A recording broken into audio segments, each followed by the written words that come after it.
Once upon a time in a small kingdom, there lived a kind-hearted girl named Cinderella. She lost her parents young and was cared for by her stepmother, who was envious of Cinderella's beauty and goodness. Along with her two stepsisters, the stepmother treated Cinderella unfairly, forcing her to do tedious chores and wear ragged clothing. Despite her hardships, Cinderella remained hopeful and gentle. One day, news spread across the kingdom that the king was holding a grand ball for his son, the prince, in search of a bride.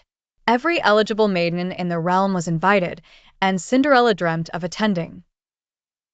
The day of the ball arrived, and the house was abuzz with excitement. Cinderella's stepmother and stepsisters dressed in finery, leaving Cinderella at home, forbidden to attend. Heartbroken, Cinderella found solace in her small garden, where she often retreated to escape from her troubles. Suddenly, a shimmering light appeared, and a fairy godmother materialized before Cinderella. "Fear not, dear child," she said. With a wave of her wand, the fairy godmother transformed a humble pumpkin into a magnificent carriage, mice into grand stallions, and Cinderella's tattered dress into a gown.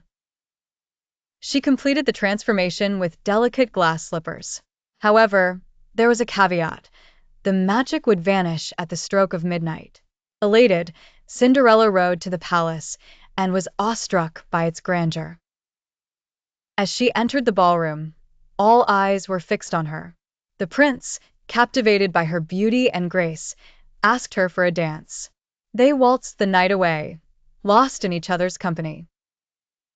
As the clock neared midnight, Cinderella remembered the fairy godmother's warning and hurriedly fled the palace, losing one glass slipper on the staircase.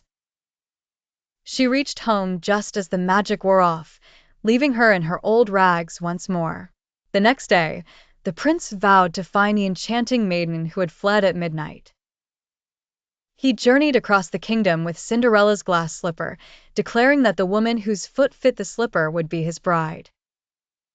When the prince arrived at Cinderella's home, the stepsisters eagerly tried on the glass slipper, but to no avail. Seeing their failure, Cinderella shyly stepped forward. To everyone's astonishment, the slipper fit perfectly.